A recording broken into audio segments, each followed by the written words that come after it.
Hello and welcome to Queen's Contagion Cultures. Sammy and I were taking advantage of these few minutes to chat about her talk. I'm very excited about it. I think it'll be really good and we're really looking forward to it. It's the second one in our series of Contagion Cultures. This July 14th, 2020, Bastille Day. We're broadcasting from Queen's University, Canada. Both an imperial and educational project, Queen's was established in 1841 by a royal charter on the territory of the Anishinaabe and Haudenosaunee. We make this land acknowledgement to encourage us to consider the significance of this place for the Indigenous people who lived here prior to the colonial project and continue to live here today, despite the genocide and assimilation in which our institution is implicated. Contagion Cultures is a Faculty of Arts and Science collaboration between the Schools of Policy Studies and Languages, Literatures, and Cultures, with Queen's Library providing substantive support. Queen's Contagion Culture seeks to help make sense of this pandemic through the expertise and insights of arts and science faculty members. This public-facing series asks important questions and it articulates multiple responses. It leverages the powerful tools of humanistic analyses to grapple with our turbulent times. So today we're speaking with Sammy King, or Sammy King is speaking to us. Samantha King is a professor of kinesiology and health studies at Queen's University, where she is cross-appointed in gender studies, sociology, and cultural studies. She's the author of Pink Ribbons, Inc., Breast Cancer and the Politics of Philanthropy, which is also the subject of an NFB documentary by the same name. She's also co-editor of Messy Eating, Conversations on Animals as Food. And her current work includes a collaboration with Matt Ventresca on pain and pain killing in professional sport. And her book in progress, co-authored with Gavin Whedon, is titled Protein Cultures, the Economics and Ecologies of an Uber Nutrient. Her talk today, entitled Meat, Pray, Love, Human-Animal Relations in the Time of COVID. And so I'll turn it over to Samantha King. Thank you, Jen, for the introduction and for organizing this wonderful series. It's a pleasure and an honor to participate. And I'm grateful to you and the audience for being here today.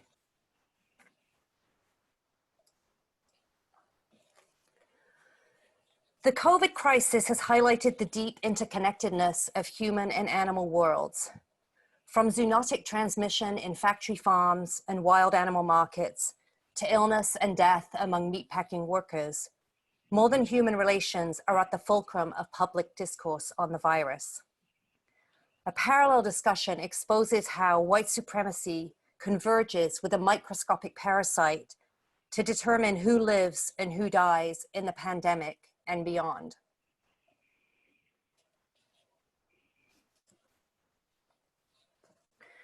Today, I put these discourses in conversation by drawing on the work of scholars who theorize race, colonialism, and species together. My analysis of meat, prey, and love in the time of COVID explores how the virus and responses to it reflect, reproduce, and challenge colonial myths and infrastructures of racial capitalism. It does not, for the sake of time, imagine the conditions of possibility for a more just post-pandemic future as promised in my abstract. But perhaps we can think through such ideas together in the Q&A period. There are three parts to my talk. In part one, I explain my terminology and the theoretical and political foundations of my analysis, focusing on the promise and constraints of a more than human approach to the virus and the necessity of an analysis that centers power and history. In part two, I turn to a discussion of meat and prey.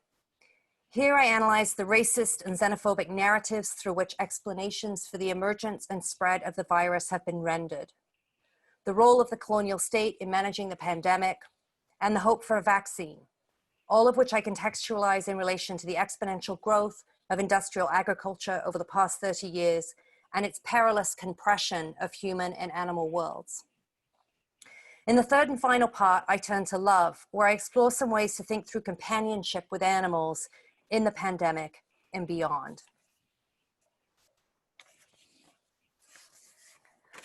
First, a note on terminology. Scholars use the term more than human or multi-species to signal how social, cultural, and political phenomena are forged in relation to a profusion of non-humans, including animals, plants, rivers, rocks, bacteria, viruses, fungi, and so on. This means that what we think of as the autonomous, independent human is actually materialized through their entanglements with their non-human kin.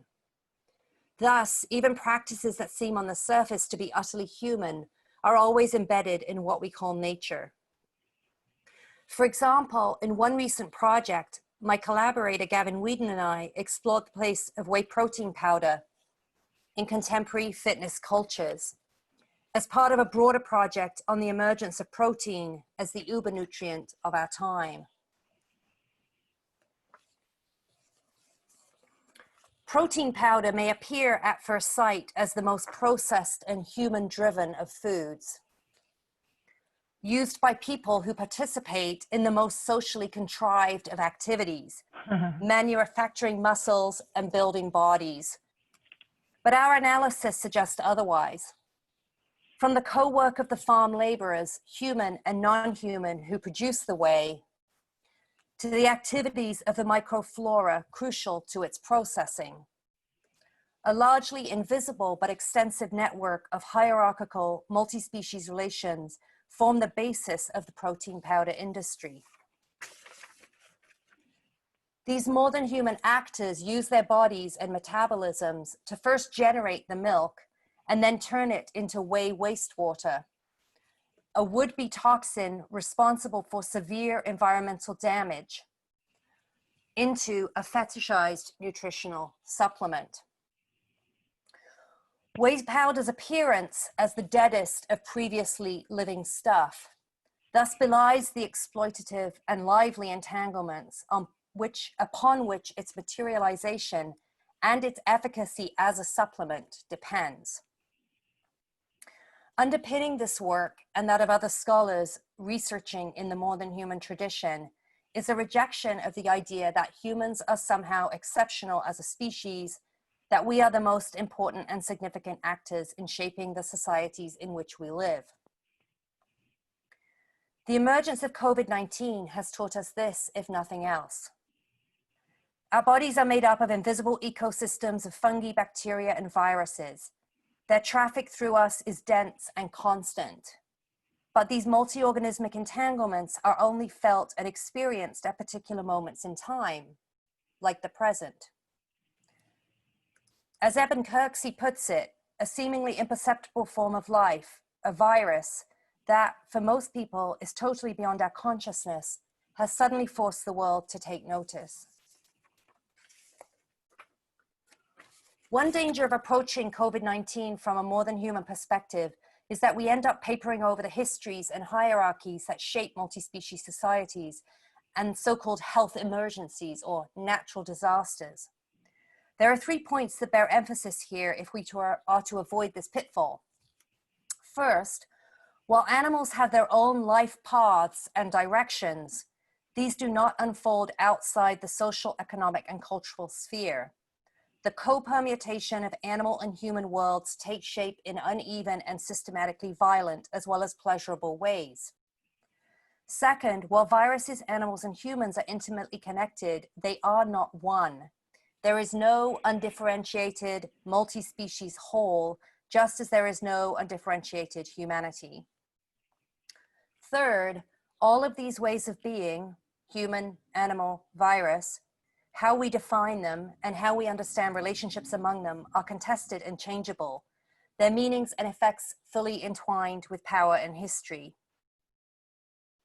Indeed, indigenous philosophies of relational personhood, Black socioecologies, and other non-Eurocentric epistemologies have never imagined human existence outside of nature. And relational ways of being with the land have been key forces in opposition to enslavement, colonialism, and genocide. A recent manifesto for ecological justice, written by geographer Janae Davis and colleagues, elaborates on this point through a focus on the distinct process of the enslavement of Black peoples and the vision of the multi-species plot, both a material space within the plantation where slaves grew their own foods, and a concept for highlighting how enslaved people cultivated alternative ways of being while confronting, refusing, and resisting racial violence. The authors draw on the work of Sylvia Wynter and Catherine McKittrick to highlight the plot as a fertile demonic ground where creative plotting and plot living unfolds in ways that defy accounts of human agency defined wholly by violence and suffering, and that embrace embodied ecologies centered on the cultivation of life, wellness, and wholeness. Davis et al. Write, oops, excuse me.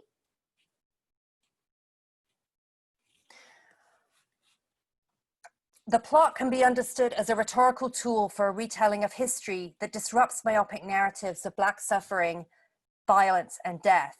It is within the plot that we find relational modes of being, multiple forms of kinship, and non-binary ways of engaging the world that foster ethics of care, equity, resilience, creativity, and sustainability.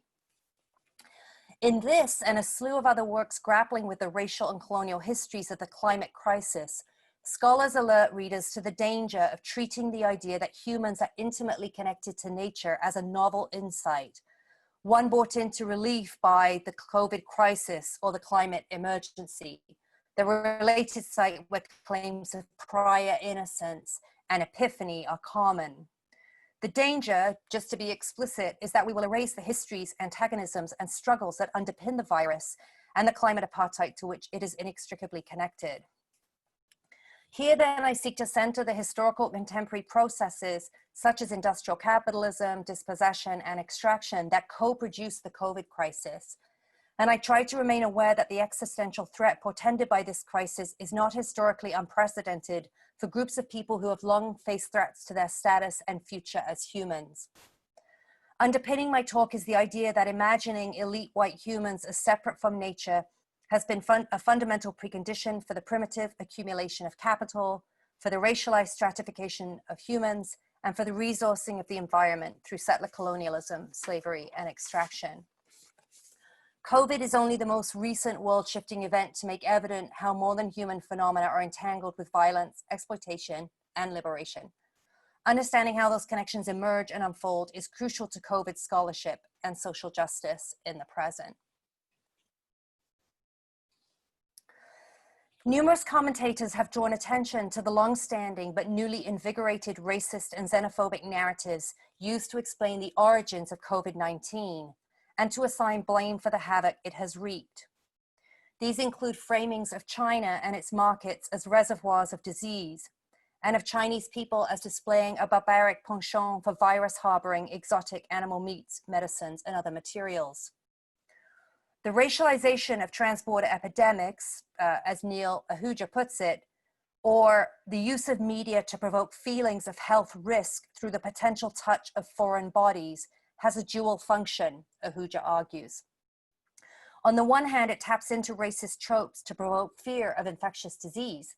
And on the other, it generates hope and trust in the imperial state as a protector of life that will, through technological interventions such as vaccines, secure the population's health. Of course, decades of neoliberal contraction and the rise of governments around the world that make no pretense of collectivism or mutuality have eroded notions of the state as the locus of protection, even among those for whom it did, in some contexts, operate this way. But the pull of imagined communities and the vaccine as savior remains strong precisely because it promises a route back to normalcy. In a recent essay, Dion Brand warns against such a return. She asks, and so, why did they drag us through 30 years of dispossessing, dismantling, and disenfranchising? Well, capital, I guess. Each day when the government trots out what it will do next is an opportunity to witness its intrinsic crisis and failure, its quotidian failures and its hypocrisies. What Brand helps us understand is that the idea of a vaccine, a magic bullet, is appealing not simply because it promises illness prevention, but because it allows states to abandon the brief, uneven reprieve from austerity policies that the virus has forced. The idea of the vaccine also allows us to bypass difficult conversations.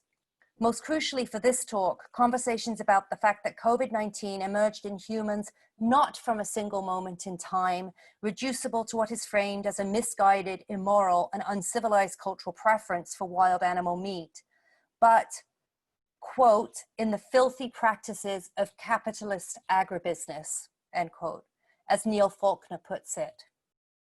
These filthy practices include the conversion of ecologically rich habitats into mines for mineral extraction, or into agricultural land for growing feed or raising animals, the displacement of humans and animals from those lands, the rapid growth of the vast breeding and slaughtering complexes that constitute industrial farming, the state-driven commodification and instrumentalization of wild animals as natural resources, a colonial process that robs people of sustainable meat and clothing sources.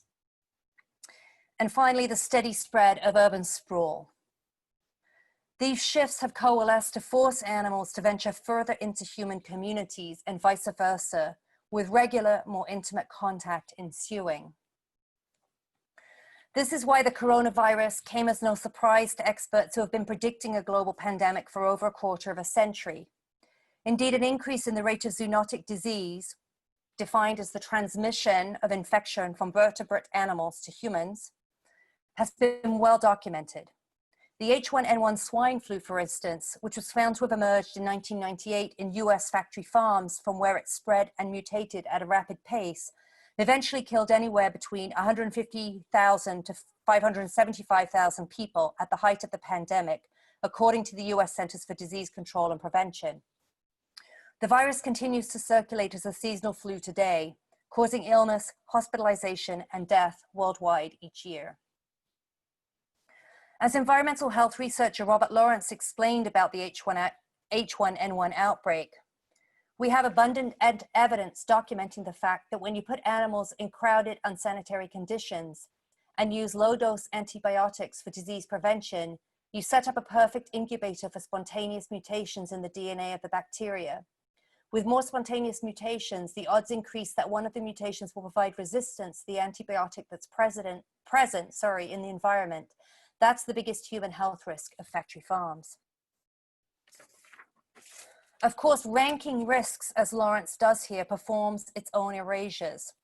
Erasures of the harmful gases, particulate matter, and repetitive strain that human workers are exposed to in these settings, and the respiratory disorders, cardiovascular complications, and premature deaths that result. Erasures of the nutrient pollution that flows into rivers, lakes, and oceans, of the decomposing manure that releases toxic chemicals such as ammonia and hydrogen sulfide into the air, and of the methane and nitrous oxide that warm our planet. And these are just the most easily measured impacts that don't account for the economic, social, and psychic stresses of dangerous, precarious, and underpaid and undervalued work. Drawing on Ruth Wilson Gilmore, Carrie Fresher and Brian Williams highlight how racism, as state-sanctioned vulnerability to premature death, forms a fatal infrastructure for COVID's spread and constitutes a central dynamic of state and capitalist responses to the pandemic. They argue that the recruitment of undocumented workers from Mexico and Central America by agribusiness corporations, alongside the operation of the prison industrial complex, together enable the systematic labor exploitation of a racialized workforce.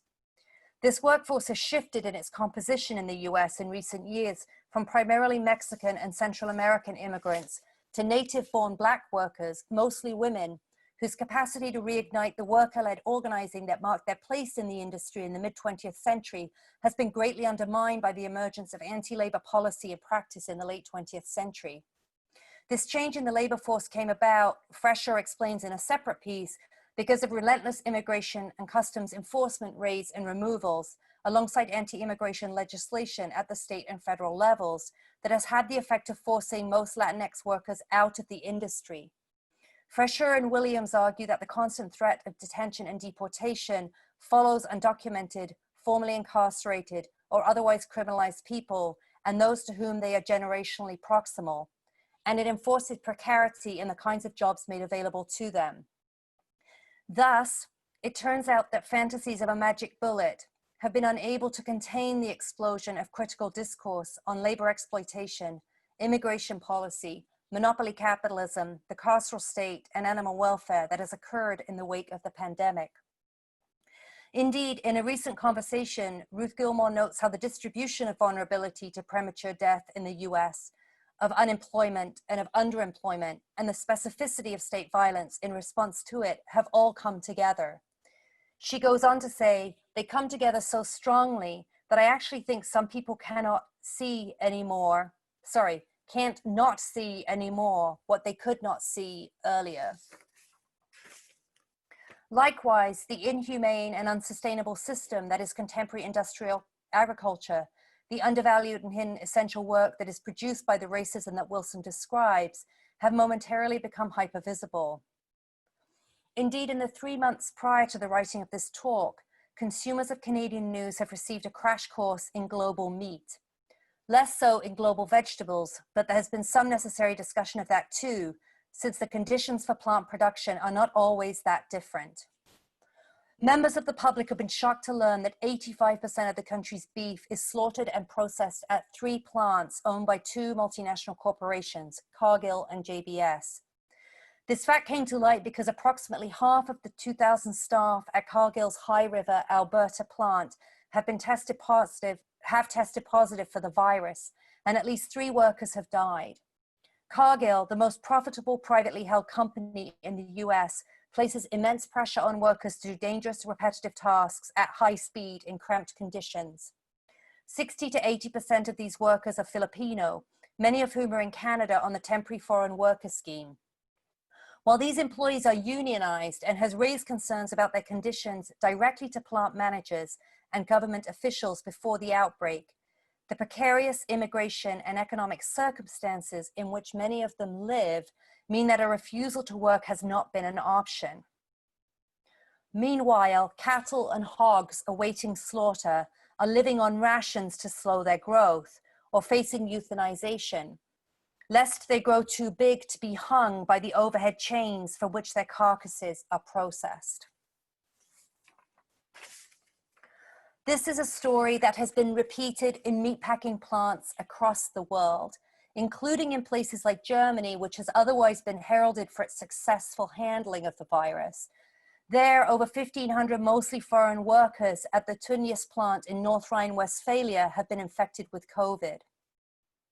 This is also a story that highlights a core contradiction for contemporary carnivores.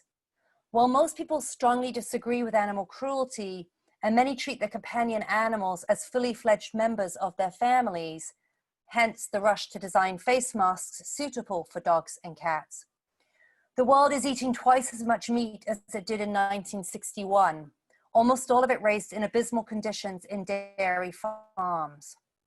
While increased meat and dairy consumption reflects improved spending power and food security for some, it is also the case that farmers in low and middle income countries now produce and export substantial amounts of flesh, dairy, and animal feed, but rely on imports for their own sustenance. Food insecurity in these instances is exacerbated by the inability of small local producers to compete with global companies for market share and increasingly for land. As indigenous foods disappear, genetically uniform livestock and crops, industrial scope production, and low-paid wage labor take their place. Mass disavowal of the cruelty and exploitation of industrial agriculture in relation to animal welfare, labor conditions, and food insecurity are only part of the story. Billy Ray Belcourt helps us understand domesticated animals such as cows, pigs, and chickens, not just as capitalist workers, but as colonial subjects put to work by the colonial state. He suggests that the insertion of captive animal bodies into spaces from which indigenous bodies have been forcibly displaced represents a long-standing, ongoing tactic of settler colonialism. Industrially farmed animals who are always already scheduled for death replenish the labor power or physical capital of the colonial state and its subjects. And in helping satiate consumer appetites and animate their lifestyle and body projects, they participate in what Eric Sarmiento calls a contentious synthesis of humans and non-humans, with far-reaching and devastating effects. For Belcourt, decolonization is not possible without centering an animal ethic. Animal subjects and human-animal relations must be resignified, he argues, through the non-speciesist and interdependent models of animals envisioned in indigenous cosmologies. I hate to break this to you all, but the turn to love in the third and final part of my talk is not going to offer much in the way of a break from the problems outlined thus far. There are few fluttering hearts or sweet unicorns on offer here. For all its joys, companionship with animals is also deeply fraught, a fact that has been made amply clear in recent weeks. Indeed, the stories on pets in the pandemic that I came across as I collected materials for this talk included the following, among many other topics. The spike in pet ownership, that is the rush to procure COVID kitties and pandemic puppies, that has resulted from new work-at-home routines, isolation and anxiety, and the prospect of animals surrendered by owners unable to afford their upkeep as the economic crisis deepens. The emergence of evidence that domesticated animals such as cats and dogs are susceptible to the virus and may indeed be capable of transmitting it to humans. The ethics and health implications of masking pets. The disproportionate number of dog deaths at the hands of police in neighborhoods with high rates of poverty, particularly those with large proportions of Black and brown residents. The use of dogs trained to control protesters and to direct their aggression towards Black people in particular, who are overrepresented in attacks by police dogs. And of course, the Central Park incident in which a white woman dog walker called the police on a Black bird watcher after he asked her to leash her dog in an area of the park where this was required. In a hysterical but calculated call to the police, Amy Cooper told the operator that an African-American man was threatening her life. That man, Christian Cooper, started to film her behavior, and when his sister posted his video on social media, the incident went viral. Interest in the showdown was undoubtedly animated by the fact that it occurred on May 25th, the same day that George Floyd was brutally and shamelessly murdered by white Minneapolis police officer Derek Chauvin, an event that sparked a global uprising against the very institution of the police and other manifestations of state violence. There are a number of ways we could analyze this story. One could, for instance, focus on how Black birding is framed as novel and charming, a curiosity of sorts. Precisely why Cooper's interest in it is understood to be unusual is not interrogated in most of the coverage I've read. But as Jacqueline Scott explains in a recent editorial, The Colonial History of Ornithology, the slaveholding biography of the founder of modern bird conservation, John James Audubon, and the fact that birding while Black can be outright dangerous, hence J. Drew Lanham's 9 Rules for the Black Bird Watcher, all play a part. One could also perform a close reading of Amy Cooper's apology, which perpetuates ideas of a threat posed by Christian Cooper's presence in the lush, wooded area of Central Park, and naturalizes the fear that she felt. Or one could try to consider how she treated her dog in the interaction, as that treatment intersects with the racial dynamics of the incident. The dog, a Cocker Spaniel named Henry, is left dangling from his collar as Cooper calls the police. Members of the public who have prioritized their concern about the dog's welfare have been criticized for minimizing Christian Cooper's welfare. And those who have prioritized their concern about Christian Cooper's welfare have been criticized for minimizing the dog's welfare.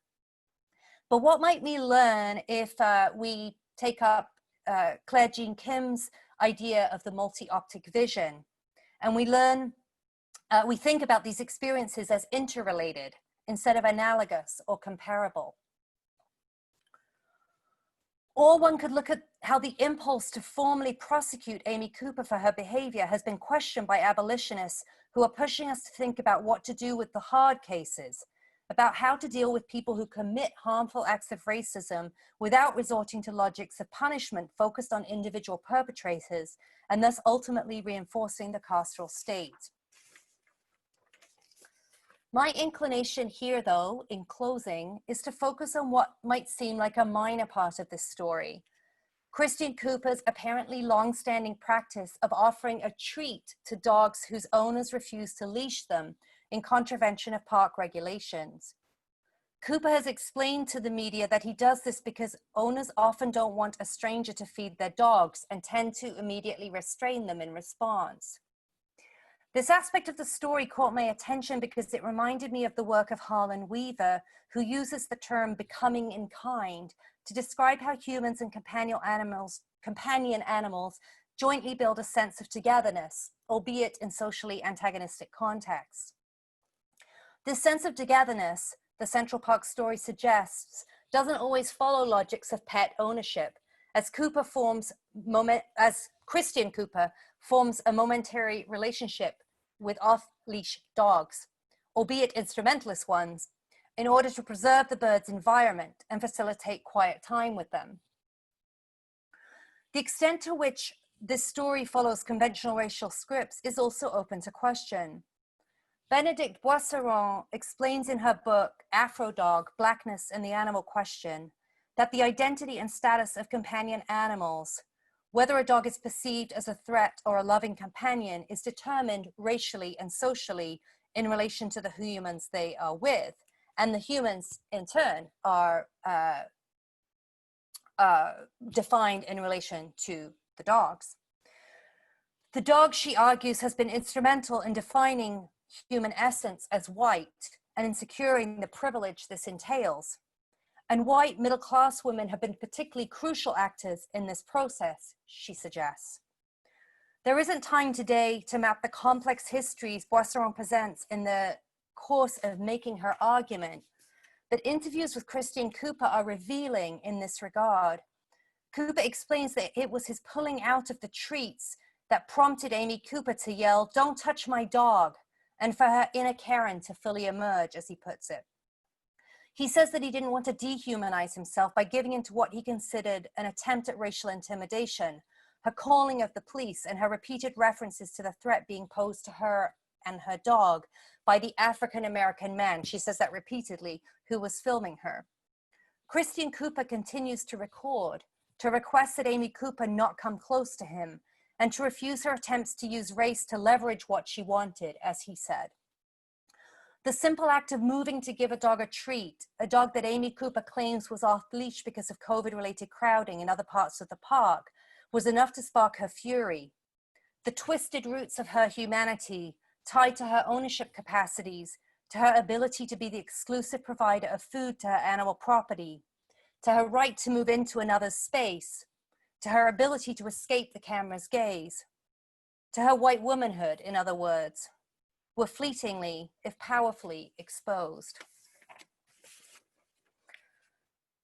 This represents, of course, just one small crack in the infrastructure of white supremacy, but I find it meaningless nonetheless. This episode, a bit player in the galvanization of opposition to racial capitalism and state violence that has tilted the earth in formidable ways in the past 2 months, with effects that continue to unfold in both painful and loving ways. Thank you.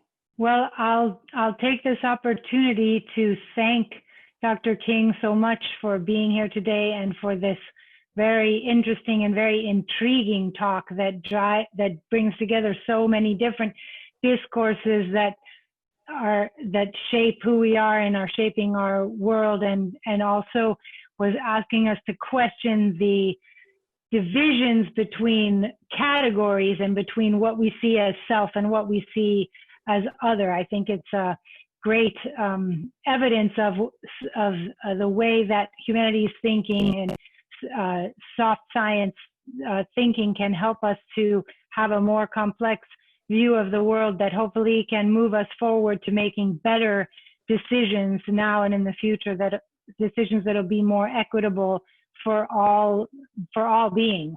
So thank you very much, Sammy, for that. And I'd like to thank all of the participants for coming, and thank you for the interesting questions. And I'm good now that, of course, the questions will continue to flow in. So I'll just read them here. Thanking Sammy for the discussion. This is from Natalie. I'm thinking about the concepts of more than human, other than human, etc. I believe that these concepts are asking us to rethink what it means to be human.